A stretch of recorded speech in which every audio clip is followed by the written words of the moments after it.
A few days ago, I found out that not everyone has an internal monologue. So what I mean by that is, like, they can't hear their thoughts, um, which I didn't believe to be true until I asked someone, and they said that if they physically wanted to say something in their head, they'd have to say it out loud. Like, they couldn't do it. They don't have that voice that I thought everyone had. Um, so it blew my mind. And I wrote an article about how it ruined my day, and a bunch of people read it and came at me with all these questions that I'm not capable of answering because I can't even wrap my head around it. So I decided to do a Q&A with someone that doesn't have this internal monologue, so hopefully she could answer your questions because I still can't function. Here we go. All right, so I found out a few days ago that not everyone has the ability to speak in their brain. And the first person that I asked if they could do it was her, and turns out she can't. So I asked a bunch of people to ask me questions so I could ask her so she could try to make light of this wild situation. So like if you look, like I could look at myself in the mirror, talk Right. in my head without opening my mouth. You physically can't do that. No. And what would happen if you tried to do that? I have tried to do that since learning that an internal monologue exists, and I end up speaking out loud to myself. So most of my conversations are out loud. I feel like this information to the people that can think in their head is a lot more like exciting news. I've talked to a few people that can't do this, and they seem less enthused as the people that do have this internal monologue. Correct. Does that make sense? Yep. Okay. I'm very confused as to why people are so perplexed All right, by so it. the probably most requested question was, how do you read? Like, when I read, I hear the words in my head. I don't know how you could possibly read without not hearing the words. When I read, I can see the sentence structure. Like in my head, every sentence has a shape, so you can see like the shape of the sentence. And then also like keywords will pop out, and I can file those away into my like concept map. So at the end of reading something, I can have a concept map of the main topics that I read about. And I tend to move my lips when I read. So like essentially I'm saying it out loud, but it's just not like audible. So do you visualize the setting when you're reading a book?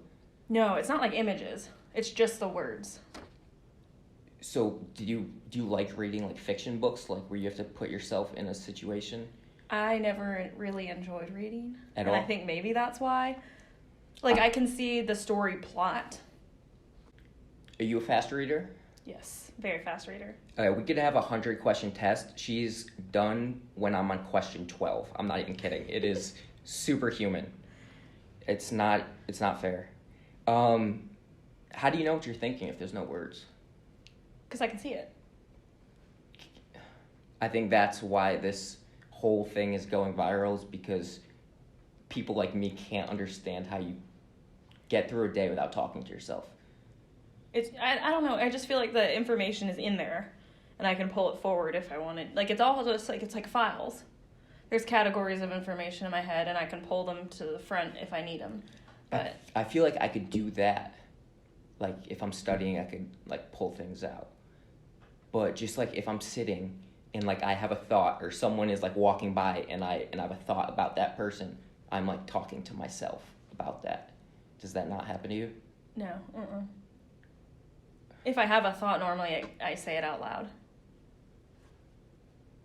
I can't do this. Do you daydream often?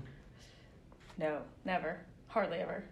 I can't think of a time that I've daydreamed, I don't think. Do you dream at night? Yes. And are they normal dreams? Do you hear dialogue in those dreams? I don't think so, actually. Do you enjoy being alone? I like this question. Yeah, I do. So like if you don't have anything in front of you, like no stimulus, what is going on in your head? Oh, I always have to be doing stuff.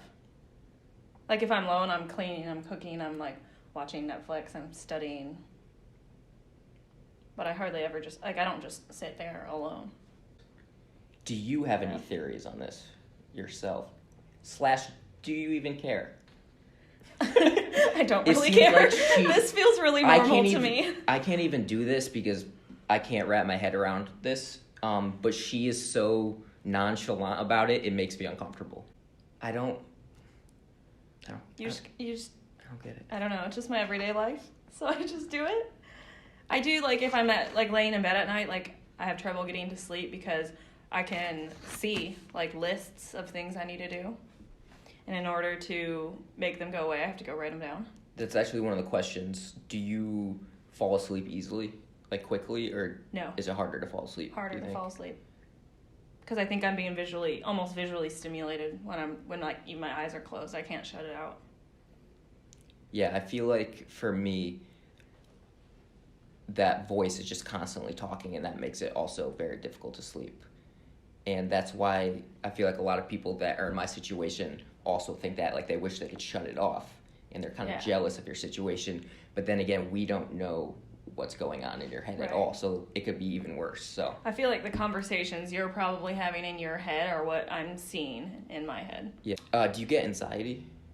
Yeah. I tend to have really physical symptoms of anxiety.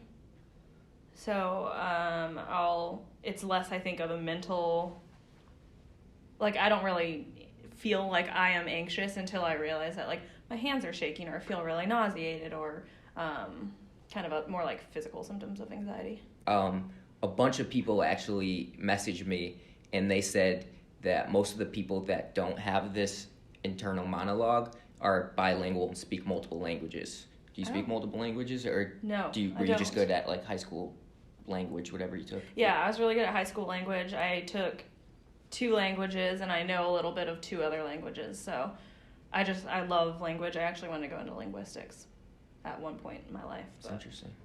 I love sentence structure. If you're on a date, how do you know if you like them or not?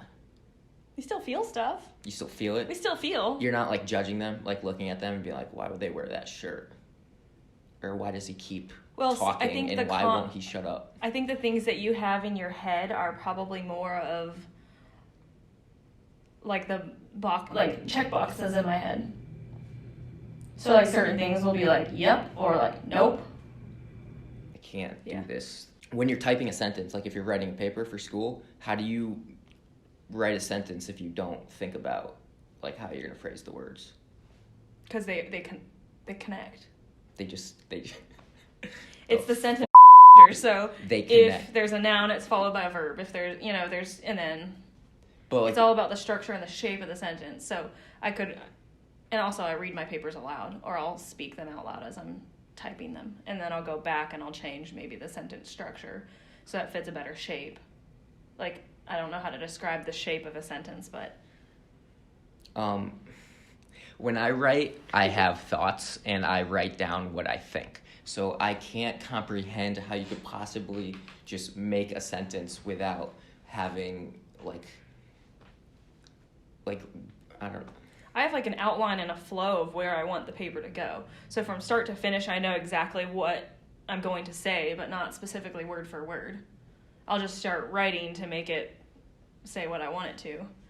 But I don't have a sentence that I hear in my head as I'm writing it. I just know where I'm starting and where I want it to go. So I thought this was going to make my life easier and make all of the thinking stop, but this is not helping. Sorry. And I apologize if this you guys up even more. What else do we have? Oh, serious question. Have you ever had depression? Yes. And how does that manifest? Because I feel like most people that have depression have that little voice in the back of the head that is, like, just feeding them negative thoughts. So how does it manifest for you? I'd say, again, it was back in high school, but it was much more of a physical kind of, it's more of, like, the physical fatigue? symptoms. Yeah, feeling really fatigued, feeling no desire to get up or do anything, feeling no interest in doing anything. So it's not, lack of a motivation is, like, a really poor term for that, but Less happy emotions, would you say? yeah, Is it more an feeling emotional disengaged, disinterested in life. That makes general. sense. Yeah. Every time I shower, I relive an argument from, like, 2007, and I try to win that argument. Do you not do that? That sounds like a you problem. It's not. It's unanimous. No. So you don't think about, like, discussions that you've had in the past and how you could have said something different in that situation? No. Have you? I literally did that like last night. I do it I do it all the time. every time I shower. I am constantly just thinking about conversations I've had, maybe some awkward interactions from middle school, or That far back. just whenever, I don't choose when it comes into my head. It just pops in there, and I'm like, I should have said this, but I didn't. I will say that if I've had a conversation that day, sometimes I'll go back, but it's all out loud. I'll tell myself what I would have done differently, or like I'm a big journaler, so I would write about how that makes conversation sense. went and how I would do something different. Okay, well, I don't think we learned anything. I think I'm still spiraling out of control. I don't know where we go from here. She seems okay. I know millions of people that do not feel okay about this situation. All I'm going to say is I hope it helps give some scientists a better insight on how the mind works and gives people more theories that they could think of to help certain situations like mental health and other medical issues that maybe they didn't know about before. So I'm probably not going to sleep tonight. Sorry. It's okay. Thanks for watching.